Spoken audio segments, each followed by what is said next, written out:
Welcome to the Science of Success. Introducing your host, Matt Bodnar. Welcome to the Science of Success, the #1 evidence-based growth podcast on the internet, with more than 3 million downloads and listeners in over 100 countries. In this episode, we discuss how you create your own reality. We explore the idea that your life experiences are not random or arbitrary, but rather a direct result of your subconscious beliefs. When the conscious and the subconscious conflict, the subconscious wins, and you'll never get over your past until you realize how you're using it to justify yourself. We dig into the powerful revelation that life only ever changes in the paradigm of action. You must do something differently than what you've done before in order to change. We talk about all this and much more with our guest, Gary John Bishop. I'm going to tell you why you've been missing out on some incredibly cool stuff if you haven't signed up for our email list yet. All you have to do to sign up is to go to successpodcast.com and sign up right on the homepage. On top of tons of subscriber-only content, exclusive access, and live Q&As with previous guests, monthly giveaways, and much more, I also created an epic free video course just for you. It's called How to Create Time for What Matters Most, Even When You're Really Busy. Email subscribers have been raving about this guide. You can get all of that and much more by going to successpodcast.com and signing up right on the homepage, or by texting the word SMARTER to the number 44222 on your phone. If you like what I do on Science of Success, my email list is the #1 way to engage with me and go deeper on what I discuss on the show, including free guides, actionable takeaways, exclusive content, and much, much more. Sign up for my email list today by going to successpodcast.com and signing up right on the homepage.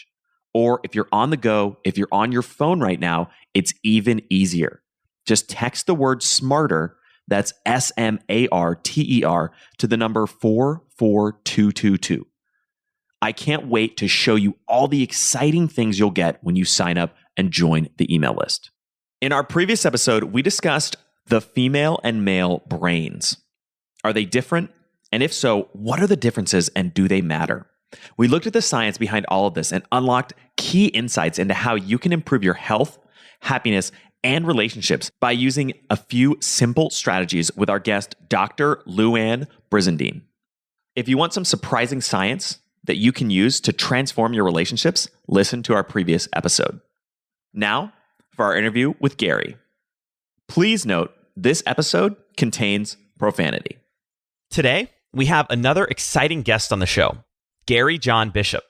Gary is a personal development expert and is the author of the best-selling book, Unfuck Yourself, Get Out of Your Head and Into Your Life, and the soon-to-be-released Stop Doing That Shit, End Self-Sabotage and Demand Your Life Back. His approach blends a unique in-your-face approach with the high-level training and development practices. Hailing from Glasgow, Scotland, Gary's work has been featured in the New York Times, NPR, Vice, Business Insider, and much more. Gary, welcome to the Science of Success. Great to be with you, Matt. Thanks for having me. Almost got my words mixed up there, but yeah, thanks for having me. Oh, it happens. It happens. Well, we're very excited to have you on here, Gary. Love your message and your work. And I can't wait to dig into a number of the different themes and ideas that you've written about and talked about. Good. Well, let's get to it. So one of the things that I really enjoy about your approach to things is this idea of, and you may not exactly call it this, but this idea of responsibility, and that where we are in our lives, fundamentally, we're responsible for the creation of that. Could you begin by unpacking that idea and explaining that a little bit? Yeah. People use the word responsibility a lot, and I don't think they use it responsibly. So it eventually comes down to being to blame for something, or something's your fault. And that's really not responsibility in the sense of a human being. So being responsible for something as a human being means, like, you fully accept it, you fully embrace it, you are aware of it, you know it. And if you take all of those things into consideration and you're still doing the shit that you usually do, then now you're being irresponsible. as human beings, we don't tend to have much sense or at least awareness of some of the stuff that we've put together, some of the things we've accepted as beliefs, some of the things that we have concluded. But ultimately, in the living of one's life, you will have to live with those decisions and conclusions, whether you're conscious of making those decisions and conclusions or not. So I really feel as if as a human being, it's incumbent upon you to go beyond knowing things about yourself, to go beyond racking up reams of knowledge about yourself and start to make some connections, to start to expand your awareness, and then to live life being fully responsible for that which you've made yourself aware of. The thing that I feel like so many people struggle with is that part of acknowledging and accepting the things that they've either consciously or subconsciously brought into their life or created as a part of their lives. Yeah. For the most part, your life is a subconscious expression. So what do I mean by that? I mean, you're mostly guided by the automatic. Most people can tell you what they do. A lot of people can tell you why they do what they do, but not to the degree that they stop doing it. And so I'm interested in getting in that little bit deeper. Like what is it that's really fueling me as a human being? That's what I talk about extensively, and stop doing that shit. And I know these have these kind of like, my books tend to have these kind of, abrasive titles, but there's a lot in it. There's a lot in those books. It's not just me telling you to stop doing something, right? I mean, you can just ask your mother. She'll tell you to stop doing a bunch of stuff. So my approach is definitely understanding yourself in a way that perhaps until this point in your life, you might not have done. And then stop doing that shit. I provide you with a real pathway to joining some of the dots of your own behaviors that are working against you, to reveal something that perhaps you hadn't considered. You bring up another really important idea, and expanding that out a little bit was a question that I've always had that I think your work hits at the heart of, which is this notion that people oftentimes spend time, energy, money attending all kinds of personal development seminars, reading tons of self-help books, etc., and yet never really fundamentally change. Why is that? A couple of reasons. So, as I said, there's a massive difference between knowledge and awareness. So I've met some really smart people who are about as aware as a plate of dead fish. They could tell you tons of stuff about awareness, but that hasn't made them aware. So when you're aware of something, when something goes off in you, when you're enlivened by something, when you get an insight about something that's so compelling that there's no way back from it, you can no longer act the way you've acted. And to me, that's a real insight. As human beings, we can tend to become these kind of insight junkies, like, oh yeah, that's really interesting. Now, part of that is because when we are reading or listening or watching something, we're doing it at a very kind of basic level. We're just doing it at a level of agreement and disagreement, and coming up with the arguments for and against in our head as we're doing it, rather than being in it for what it might illuminate. But I guess that's part of my problem with philosophy in general. It's way too interested in itself rather than its usefulness.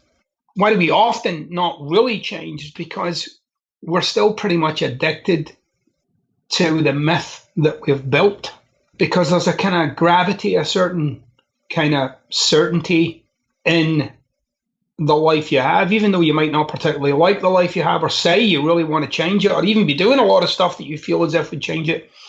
At some level, you must be pretty connected to having it be the same.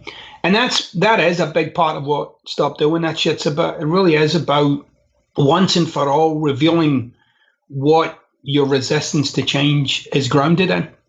That phrase, at some level, you must be pretty connected to having things be the same.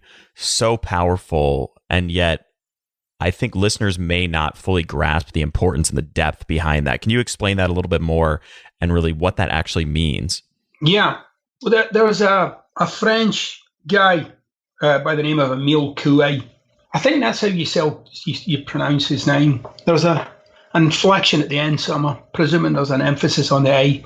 But anyway, Emile Coué, he lived in like the 18th century. And he said, he didn't say it this way. He said it in a much more French eloquent way but this is the Scottish interpretation you're getting, where the conscious and the subconscious conflict, the subconscious wins. So if I've subconsciously, and your subconscious, by the way, isn't some foo-foo, made up thing. It's real. It's, you don't need me to give you evidence of it. Just troll your way through Google. It's, neuroscience agrees it's real. It's a thing. It's there. It makes up most of what drives you. And when I say most, I mean almost entirely of what drives you. But what if you looked at your life from the perspective of your subconscious? What if you looked at your life and said, well, what if all this is supposed to be this way? What does it prove? What does this bring to life for me as a human being? So I'll give you an example, and this is one of the examples I talk about in the book. But it took me a number of years to discover that I had, at some level, at some time in my life, concluded that life is a struggle. And I have no sense of doing such a thing. I have no sense of like, oh yeah, life's a struggle. I just realized that when I looked around me, like everything was a struggle. There was nothing that wasn't a struggle. It was all hard work. And I noticed these other people, how they were interacting with life wasn't like mine. And I also noticed that where life wasn't a struggle, I would make it one.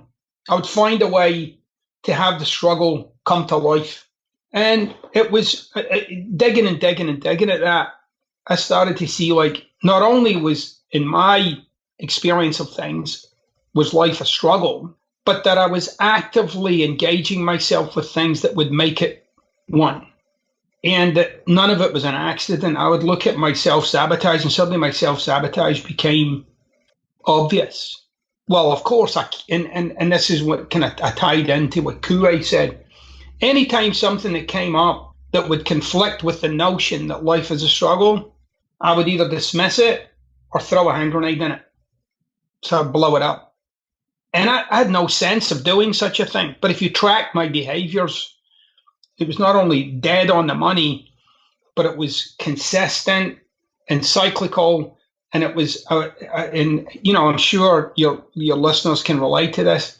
Situations where my wife would seemingly be going in the right direction, and then boom, and then going in the right direction, and then boom, and then go in the right direction, and then boom, over and over and over. And my assertion is, and again, I get into this in the book, that's what we're doing as human beings. We're overcoming something, almost getting there, sometimes temporarily getting there, and then bringing the conclusion back to life again, over and over and over, and then you die. So this idea that your belief that life was a struggle was showing up in all kinds of areas of your life. It was cropping up in seemingly unrelated things, and you make a really important point, which I want to underscore, which is this notion that this isn't something you were consciously trying to do. It was a subconscious pattern that was manifesting itself. Right. It all started for me a number of years ago by actually getting out of bed one morning. And I realized I actually caught myself reminding myself who I was pissed off at. Like I had to remind myself, like, oh yeah. And then when I looked at it really closely, I noticed in the moments before that I wasn't pissed off at them. Like they weren't even on my mind. I had to check in with my reality.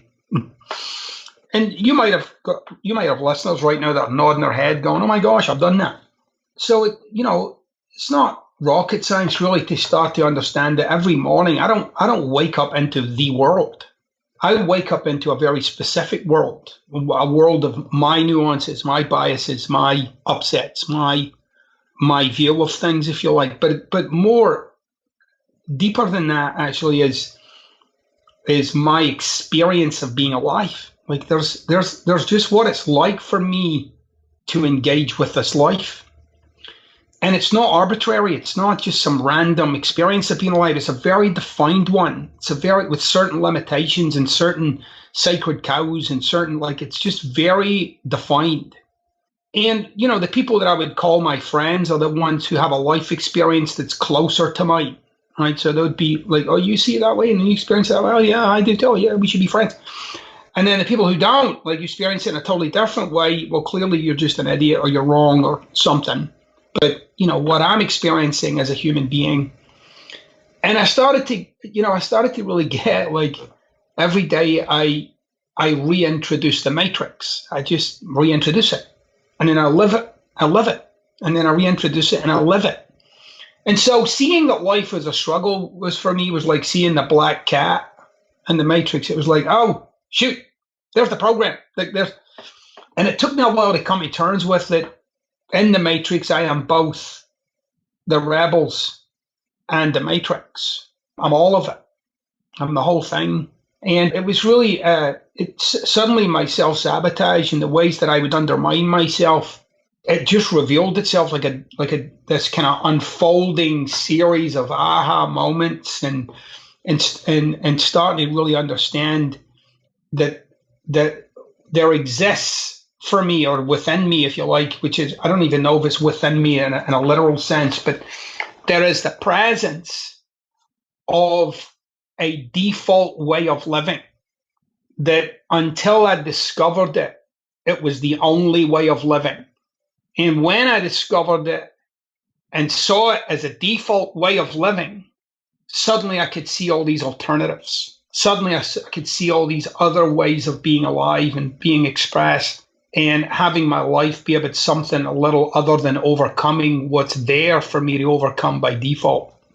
I love the Matrix analogy because I think it comes back to the original idea that we were talking about before, this notion of responsibility and the fact that your life experiences are not random or arbitrary. They're defined by an invisible set of rules that you believe to be true, but the reality you're experiencing is not the same reality that other people experience.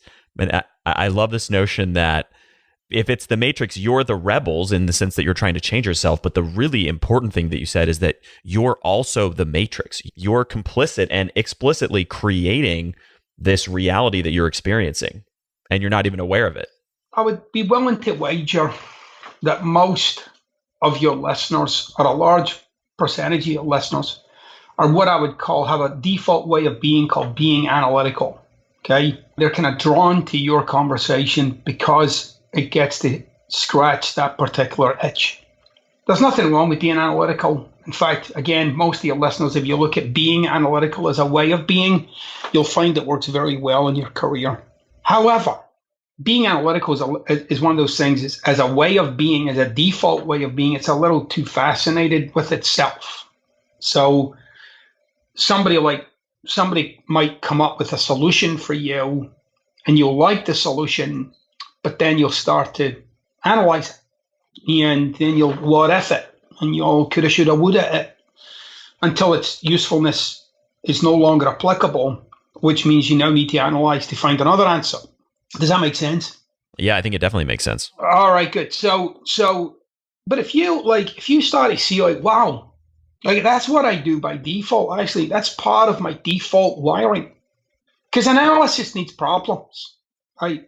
It's a very internal state. It can also be a very worrisome state as a way of being, right? And again, I'm coming at this from an ontological perspective. That is looking at human being from the perspective of their ways of being, right? As Heidegger would have called it, or Sartre would have called it that. From the perspective of your ways of being. Being responsible means I've done the work to reveal those to myself in such a way that they make other things available, and that I can actually see the ways in which these default ways of being intrude in the quality of my life or in my ability to go beyond what I think my potential is. And I'm responsible for them in such a way that their impact on me and my life diminishes greatly. So I'm fascinated by a human being's ability to go beyond who they have come to know themselves as. Martin Heidegger, the German philosopher, would have said, freedom for a human being can be found in the actions that one takes.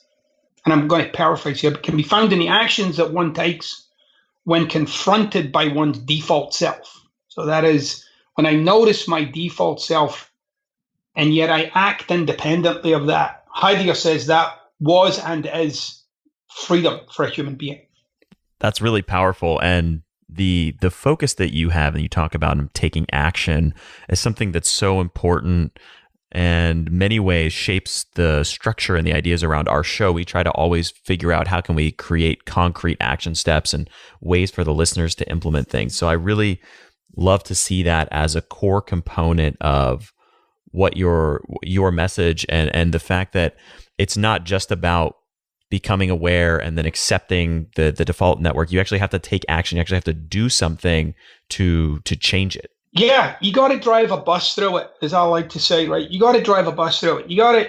One of my pet peeves right now is social media with people, posting pictures and then declaring they've read their 19th book of the year or whatever it is. This is my 32nd book. And I say, this is fine, but what are you changing? What have you taken on? What have you realized? What have you uncovered? What have you transformed? What have you transcended? How has the reading of that single book shifted your life, right? And I'm a great believer in, you could basically read any book and find something in there that you could use to change your life, right? And I really mean that. Like, you could read a book about Greek architecture and find something in there that actually inspires you to change your life or gives you the kind of insight, if you think about it, to change your life. And change in life, by the way, does not come from insights. And I love insights, by the way. I love a good old-fashioned Scottish insight. However, life only ever changes, ever changes in the paradigm of action. So that is that you now do differently than you did before. The illusion is that somehow we feel as if, or we think that we have to feel differently in order to do differently. That is not true. Right? That's nonsense, right? That's why the whole thing about positivity kind of grinds my gears a little. Some of the most positive things I've ever done in my life, I did them with a negative mindset. I didn't have to tell myself that I was awesome to do awesome things.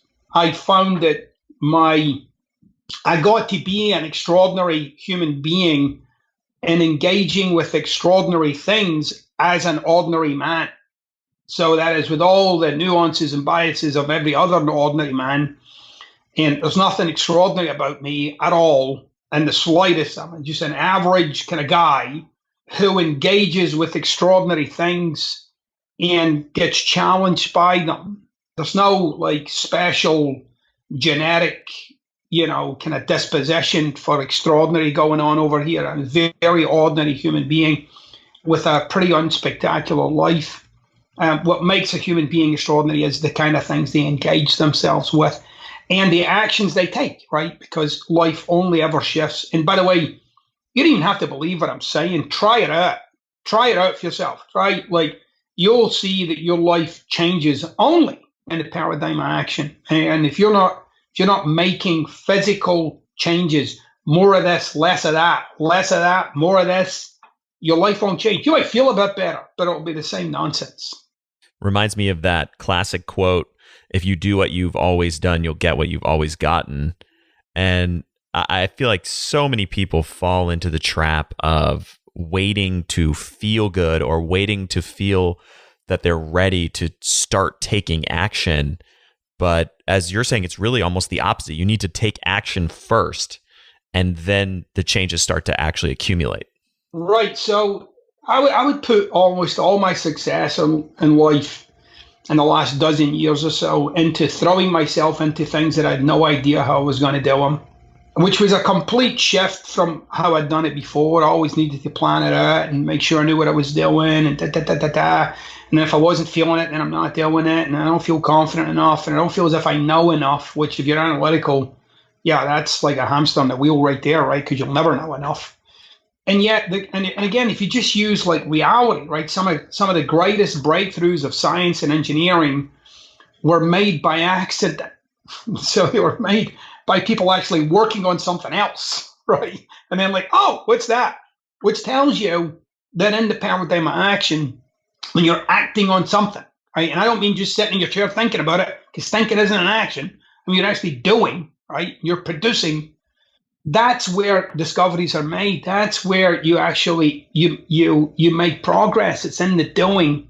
It's not like I'm anti-thinking about doing. I just think it's way overrated. This also dovetails a little bit into one of the core themes that you talk and write about as well, which underscores a lot of these feelings of not being ready or not taking action, which is the need for certainty. Yeah, we're addicted to certainty, and it gets worse as you get older. So when you were really young, I got 3 kids, have a 14-year-old, 7-year-old, and a 4-year-old. And the 4-year-old has no concern for certainty. Like, he just doesn't care. Right? He's out there, he's living, he's doing it. The 14-year-old is getting more and more concerned for things being a certain way. And that just gets more and more as you get older. And I talk about this in my first book. I say, look, if you have had any kind of success in your life, you'll notice that you did it in a condition of uncertainty, right? So any kind of big success, you feel as if you produced whether you went to college, moved to a new town, applied for a new job, started a business, whatever you ask somebody out, whatever your thing is, like, that was a big thing for me. You'll see you did it in a condition of uncertainty. That is, you went into the unknown and you worked your way through it. Now, you'll also notice that when you have had some kind of success in a certain area, that what then follows is trying to preserve it or maintain it, right? So you've now given up on the very strategy that got you there. Now you're in some other strategy, like, how do I preserve my certainty? Because as by and large, as human beings, we just hate uncertainty, yet we're drawn to it. So, like, I want things to be, some level, I want things to be the same, but I want this new thing. And so, and my view is that that's the kind of crossroads where human beings exist. They exist in this kind of crossroads between having things be the same, yet desiring the new. And if you want new things to happen in your life, you need to be someone who starts to get comfortable with that you don't know how it's going to turn out. And if anything's going to give you any comfort, that would be the knowledge that even if it doesn't turn out, you're going to be fine. Right? Your survival will kick in. You work your way through it. You'll be fine. And so I really encourage people to embrace uncertainty in life, to really get that if you really are out to have something great happen, then uncertainty is going to be a big part of it. And, you're either going to resist that and stick to what you know, or you're going to reach for something way beyond your potential, or at least the potential that you think you have. I couldn't agree more. And we've had many, many episodes on the show where we talk about the importance of embracing uncertainty. What are some of the strategies that you found that are particularly helpful exercises or things to begin to step into the uncertain? Yeah. I mean, I've done a lot of work on myself, Matt. I've like really dug into the depths, right? I've been into the dirt where people just don't go. And I've really like uncovered an awful lot of what was driving this kind of persona of mine, right? Like why it was all so important. So that was a big part of it, was this kind of uncovering. But a really simple strategy that I still use, right? And I use this all the time, is this whole notion of personal promises. Promises aren't something we really use in our lives, right? We don't. We say things like, I'm going to try, I want to, I'm gonna, but nobody's really like sticking a flag in the ground and saying, like, I promise to deliver this by, a date or something. So when I wrote my first book, when I wrote Unfuck Yourself, I noticed that I was having a physiological reaction to the idea of writing a book. Like, I was getting butterflies in my stomach. And I noticed, like, when it came down to it, I just didn't want to write it. Now, I could get into, let's uncover why you don't want to write it and all that stuff. And I did to some degree or another. But rather what I did was I stuck a flag in the ground and said, okay, I'm going to give myself 9 months to write this book. And I'm going to deliver on it. And so every day, I would get up, I would go to the laptop, and I would notice there was some kind of mood I was in, some kind of outlook that I had, some kind of feeling that I had that was in contrast to what I said I would do. And so what I started to live was the life of my promises. So I started to do what I said I would do, and given less and less and less attention to how I felt about what I was doing. So I would say my success as a writer is completely a function of delivering on the promises that I made, and everywhere along the way, handling myself, right? And handling my resignation, and handling my cynicism, and handling my upsets, and handling my circumstances to deliver on what I said I would do. And having what I said I would do reach the kind of importance that it deserves, right? Which it deserves an importance way greater than how I might feel about any of that. because my promises exist outside of me. They don't exist in me, or I don't experience my promises. So my promises are like a straight line. They're from here to there.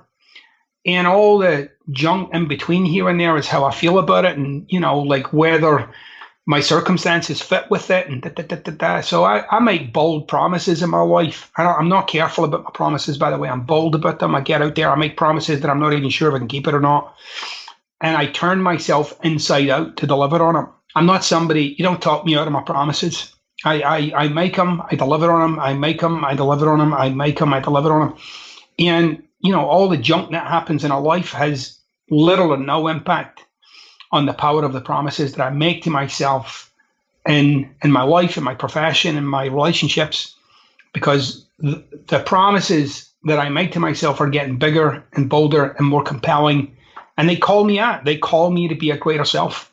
For someone who's not as hardcore as you, and honestly, I think you and I are similar in the sense that I'm also very hardcore. I try to push myself really hard. What are some of the ways that people can step into taking more action? Yeah, that's a great question. So this whole world of personal promises, I had to start small. All right. So if you start with a promise, like I'll give you a simple one that people just wrestle with for some reason. But anyway, if you set your alarm for 6 a.m., promise yourself you're going to get up the first ring. So the first one goes off, get up. Right, and that's the promise you've made to yourself. And that promise is greater than how you feel when you wake up. So you might feel like, hardly did I sleep. I've got a sore head. It's cold. You got to set all that aside and hold yourself to that promise. So it's all like simple things, like little promises. Now, human beings, and this is the thing that just never ceases to amaze me, the more you keep promises, the more emboldened you'll get. You'll actually start to experience yourself as a bigger human being. So it's no surprise that one might relate to oneself as small or incapable or somehow, not quite up to the task, because your life is filled with a trail of broken promises, things you would tell yourself that you're going to do it. And then for some reason or another, you are able to talk yourself out of it. And then that just kind of gets thrown in the backpack like another little disappointment. So you got to build that back up again. You got to come back. You got to really start to bring forth the presence of your personal power, and you do it in little ways. So it might be, so one of the things that I took on a while back was intermittent fasting. Okay, so I'd read a bit about it and understood it, and I love pizza and fast food and all that kind of stuff, and I didn't fancy the whole idea of living the rest of my life on a diet. Right, I didn't fancy eating kale all the way to the grave. So I looked for something that I thought could work for me. And I came across this intermittent fasting, which is you eat during an 8-hour window and you don't eat for 16 hours. And you do that every day. So for me, it looks like I don't eat till noon. And then the last thing I can eat is 8 at night. And at the beginning, it was so challenging. I mean, because physiologically, my body is like, have a snack, or every time you open the refrigerator, eat that sandwich. And it was just on and on and on. And all I did was just these little victories. Was like, no, I said I wouldn't eat, so I'm not eating. All right, I said I wouldn't eat this time, so I'm not eating. And it was really, really challenging. It was really like the first month was like, oh my God, I don't think I can do this. And then I noticed like it was getting easier and easier and easier and easier. And I was starting to get bolder and bolder with the promises. Like I really felt as if like my personal power was coming to life. Literally what I was experiencing was a victory over a victory for what I said over how I felt. And so I would say to people, lay out some small, even just one small victory that's a victory for what you said over how you feel. And start to pepper your life with those little victories. Like that's a victory for what I said over how I feel. That's a victory for what I said over how I feel. And you'll actually start to see and you'll gather this body of evidence for that your life could be a series of promises fulfilled. That's a great way to break it down, starting with small, easily definable, easily executable actions and promises. And it's like a snowball rolling downhill, slowly builds more and more and more momentum. That also makes me think of a tangentially related idea or theme that you talk about, which is this notion that we are not defined by our feelings or thoughts, our beliefs, but we're only fundamentally defined, our identities are really truly defined by our actions. Right. Now, I wanted people to get the sense, because look, we all have an inner critic. We all have some internal dialogue, which basically it exists like some kind of conundrum. It seems like no matter what you do, there it is, and whatever yours is. And mostly in our lives, we're trying to organize ourselves around it, right? So if your internal dialogue is fundamentally from something like, I'm not smart enough, that'll be guiding you in ways that you can't even imagine.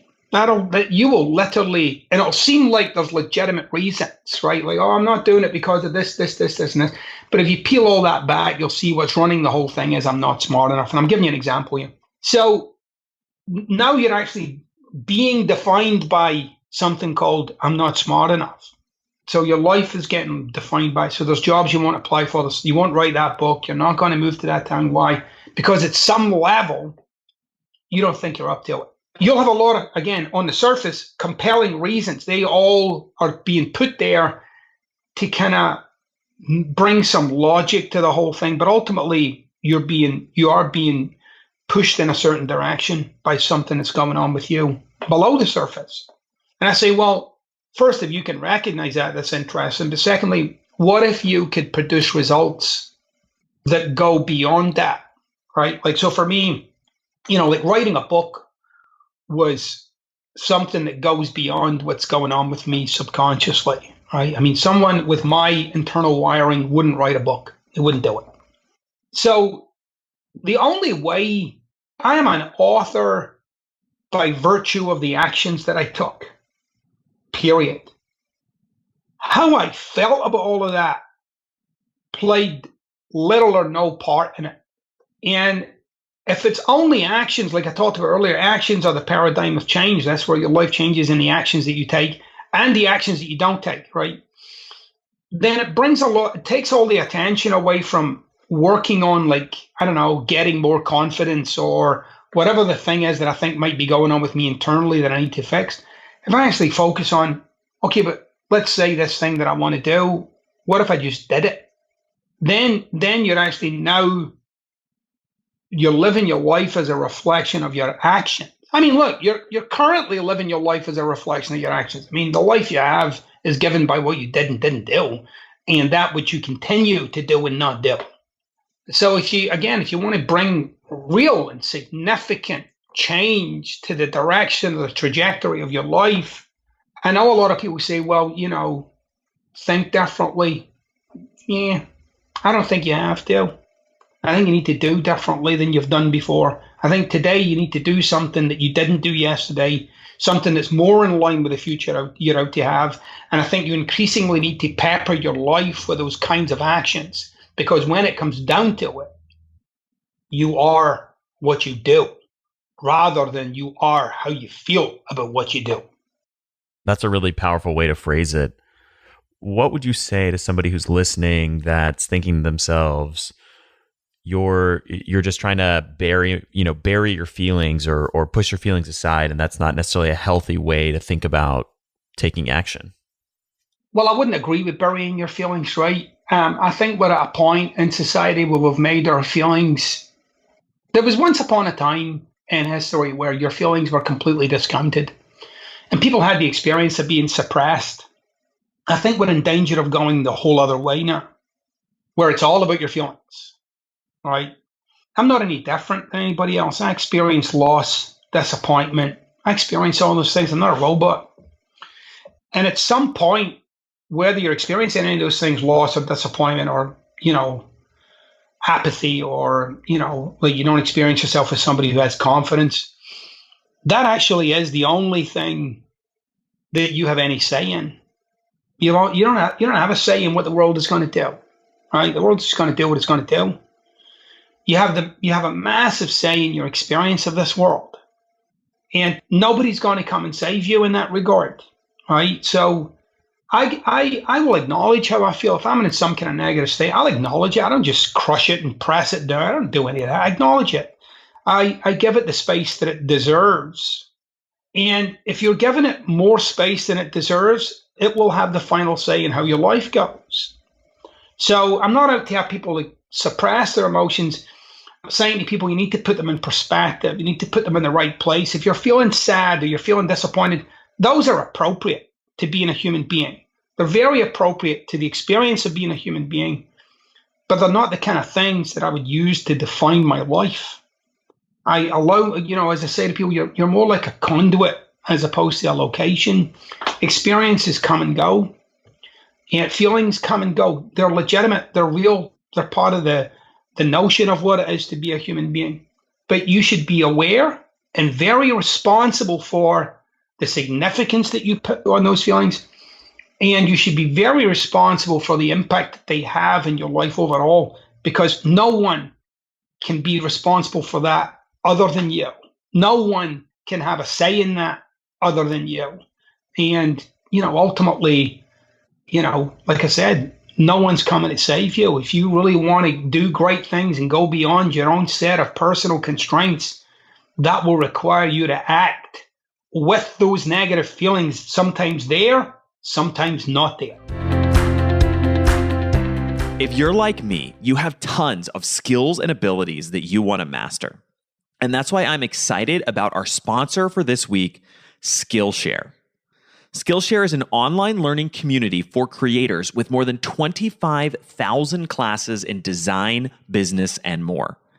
Skillshare is an amazing resource to discover countless ways to fuel your curiosity, creativity, and career. Whether you're looking to discover a new passion, start a side hustle, or gain new professional skills, Skillshare is there to keep you learning, thriving, and reaching for new goals. They have some incredible courses around drawing, creating, and even an awesome course that totally piqued my interest around visual thinking and how to use visual thinking and visualizing data to communicate ideas more effectively. There's some amazing, highly detailed, and really, really interesting courses on here, and I highly recommend checking Skillshare out. Join the millions of students already learning on Skillshare today with a special offer just for Science of Success listeners. You can get 2 months of Skillshare completely for free. That's right, Skillshare is offering Science of Success listeners 2 months of unlimited access to over 25,000 classes for free. All you have to do to sign up is go to Skillshare.com/success. Again, go to Skillshare.com/success to start your 2 months right now. Skillshare is awesome. I highly recommend going to sign up, check it out. There's definitely a course or probably a number of really high quality courses and classes on exactly what you want to master in your life today. One more time, go to Skillshare.com/success and sign up now. Earlier, you talked about one of the core strategies for overcoming self-sabotage being around the importance of creating alternatives for yourself. Alternative ways of belief, alternative ways of understanding. How do we go about starting to create some of those alternatives? One of the things that I do, and do this regularly, is this is an example that I used in Stop Doing That Shit in the latest book. It was said that when Michelangelo created David, it was from a giant block of Carrara marble.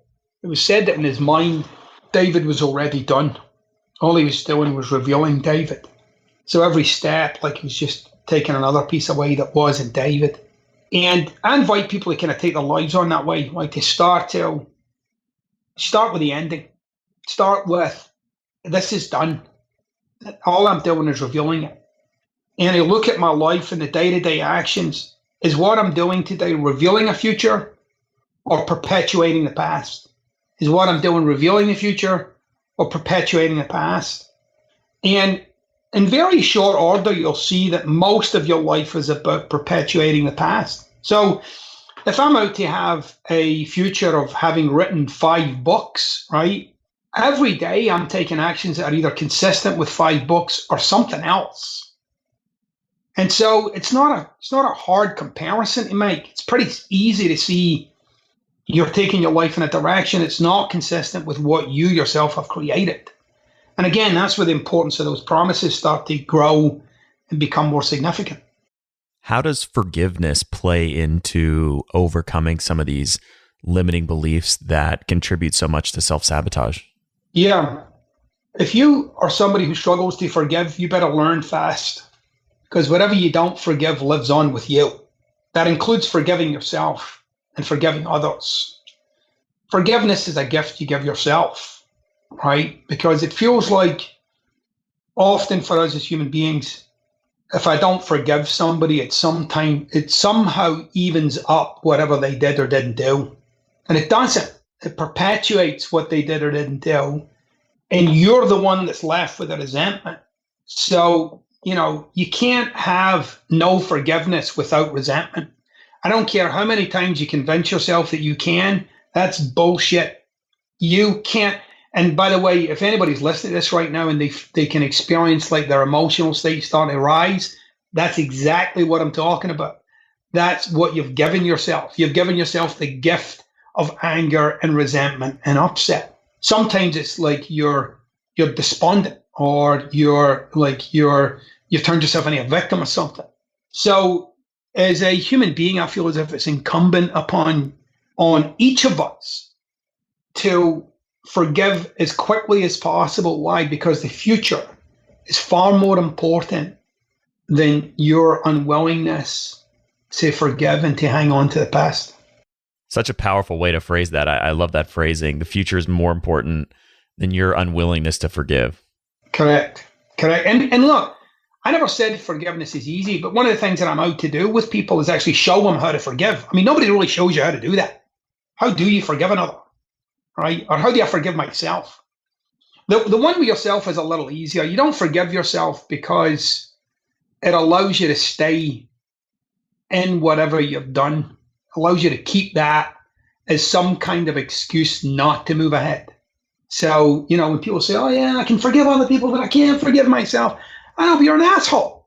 You got to cut that shit out. And I'll tell you why you got to cut that shit out, because it allows you to justify this crappy life that you currently have. You'll never, ever get over your past until you deal with how you've used your past to justify the current life you have. That's one of my favorite quotes from your work. Tell me more. How do you unpack that a little bit more for me? Yeah. You've built a life around your past. I mean, it doesn't seem like you have. Yeah. Some people have become harsher because of their past. Some people have become less vulnerable because of in their mind, because of their past. But, if you read anything like Alan Watts, for instance, he'll tell you there is no cause and effect from the past to the present. It's not real. It's a made up thing by human beings. You're not really caused by the past. It's just something you've hung on to. And by the way, if any of your listeners have never listened to Alan Watts or read anything about Alan Watts, yeah, he'll shake your reality to its very core. So, like some people say, well, I'm in this relationship with this person, but we never had love when I was a kid. So I'm struggling to have love in this relationship. That's an example of using the past to justify that you're just unwilling to share or be vulnerable with this person. You're just not willing to deal with whatever you need to deal with personally to love another. Therefore, you perpetuate the myth of your own past. And that's just, the examples are massive, right? Like I had a crappy drive into work this morning, so therefore the rest of the day's screwed, right? Or, why are you in a bad mood? Oh, it's just I'm having a tough time right now. Well, not right now, you're not. I mean, you might have done yesterday or this morning or this week or this month, but right now, that's using the past to justify yourself right now. So it's you didn't always have a say in some of the stuff that happened in your life. You don't always have a say in some of that. But you have all the say in how that's going to impact your life moving forward. And part of shaking yourself free from the grip of that is starting to realize that you are, in fact, very consciously using your past to justify your present. And if you can uncover 1, 2, 10, 50 examples of that, you'll start to see that you've pretty much turned yourself into a small human being. This is a bit of an aside, but I'm a tremendous Alan Watts fan. He's one of my all-time favorite thinkers and writers, and really one of the most insightful people. And it's amazing because he died so many years ago. It was like 30, 40 years ago. And yet his work is still so powerful and so resonant. Yeah, well, one of the things, I talk about this, by the way, in my latest book, Watts talked about causality.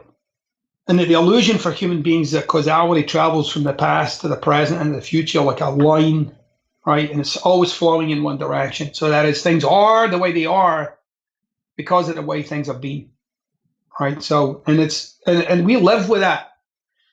And I would call that no more than a superstition now.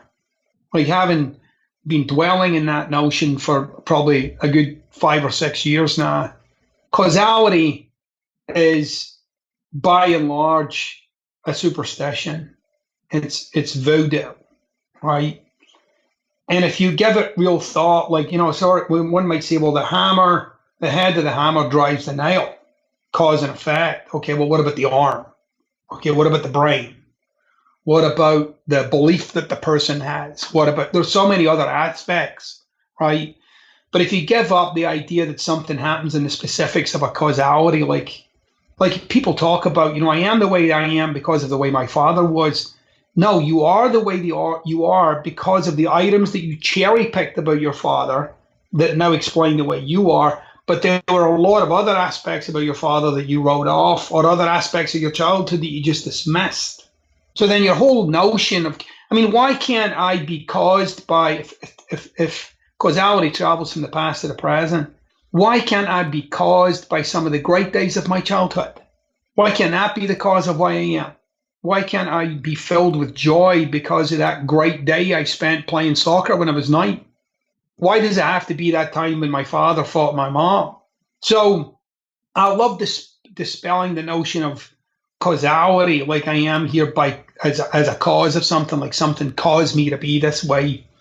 And I actually talk about this notion of reverse causality, that is being caused by something yet to come, which is a whole other creation, right? Like, well, what if I was influenced by, caused by, inspired by that which has not happened yet? That's one of my favorite ideas from Alan Watts, this notion of the hammer hitting the nail. And if you expand out anything, this exact moment, your entire life, any instance of anything that's ever happened, it's completely inseparable from everything. There's no way to trace it back to anything except for the entire collective history of the whole cosmos. All right, that's awesome. And so therefore, like, your petty complaints are little more than just petty complaints. That's right. So for listeners who we've covered a lot of really interesting topics today. For listeners who want to concretely start somewhere with an action step, with a way to begin implementing this, what would be one piece of homework that's an action item that you would give to them to begin this journey? Oh, that's a great question. This is one people can get to right away. Look around in your life. Look at whatever item you can choose, but something you've been tolerating, something you've been putting up with, something you've been putting off, something you've been ignoring or pretending about. It could be anything. It could be like your closet in your bedroom. It could be your car. It could be those bills, those taxes. Pick an item, one item that you've been tolerating, and go handle it today. And I don't mean like, oh yeah, I want to do it on Thursday and next, handle it today. Take that item, step up on your feet, and go handle that item. And you'll actually, and again, regardless of how you feel about that item, whether you've been dreading it or I don't know what I'm doing, I'm confused, I don't care. Get in there and get it handled.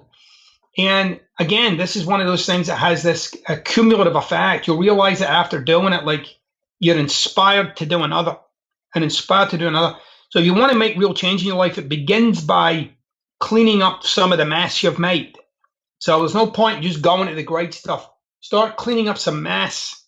And the more mess you clean up, you'll realize the great stuff, the things that you thought you could do, start to get clearer and clearer. They come more into your field of vision, and you're more compelled to act on those things. Pick something simple, pick something you've been tolerating, and handle it. Love it. That's a great piece of homework for the listeners. And for listeners who want to find more of your work, your books, etc., online, what is the best place for them to do that? You can find me on my website, GaryJohnBishop.com. You can find me on Twitter at GaryJohnBishop, on Instagram at GaryJohnBishop. You can find me on Facebook. One of the things that I'm really committed is that people get lots of free stuff, So I'm always putting stuff up online that'll inspire you or cause you to think, really have you engage with an idea. And then, obviously on my website, you can buy any of my books. I've got a couple of courses on there. Courses are cheap, right? I don't do this, $99 a month stuff. You can actually buy one of my courses. It lasts for about 3.5 hours. You get all the materials with it to do the course. That'll cost you maybe, depends if sometimes the sale's on $75, $99 for the course. And you have the course for its entirety and you can do it as many times as you like. So I'm committed that people get to interact with me and participate with my work at a kind of cost that doesn't, require them to get a second job or something. Well, Gary, thank you so much for coming on the show, for sharing all of this wisdom, some really insightful ideas and thoughts and examples, and a great piece of action for the listeners to take after they listen to this episode. Awesome. Thanks for having me. Thank you so much for listening to The Science of Success. We created this show to help you, our listeners, master evidence-based growth. I love hearing from listeners. If you want to reach out, share your story, or just say hi, shoot me an email. My email is matt@successpodcast.com. That's matt@successpodcast.com. I'd love to hear from you, and I read and respond to every single listener email. I'm going to give you 3 reasons why you should sign up for our email list today by going to successpodcast.com, signing up right on the homepage. There's some incredible stuff that's only available to those on the email list, so be sure to sign up, including an exclusive curated weekly email from us called Mindset Monday, which is short, simple, filled with articles, stories, things that we found interesting and fascinating in the world of evidence-based growth in the last week. Next, you're getting an exclusive chance to shape the show, including voting on guests, submitting your own personal questions that we'll ask guests on air, and much more. Lastly, you're going to get a free guide we created based on listener demand, our most popular guide, which is called How to Organize and Remember Everything. You can get it completely for free, along with another surprise bonus guide by signing up and joining the email list today. Again, you can do that at successpodcast.com, sign up right at the homepage, or if you're on the go, just text the word SMARTER, SMARTER, to the number 44222. Remember, the greatest compliment you can give us is a referral to a friend, either live or online. If you enjoyed this episode, please leave us an awesome review and subscribe on iTunes, because that helps boost the algorithm, that helps us move up the iTunes rankings and helps more people discover the science of success. Don't forget, if you want to get all the incredible information we talk about in the show, links, transcripts, everything we discuss, and much more, be sure to check out our show notes. You can get those at successpodcast.com. Just hit the show notes button right at the top. Thanks again, and we'll see you on the next episode of The Science of Success.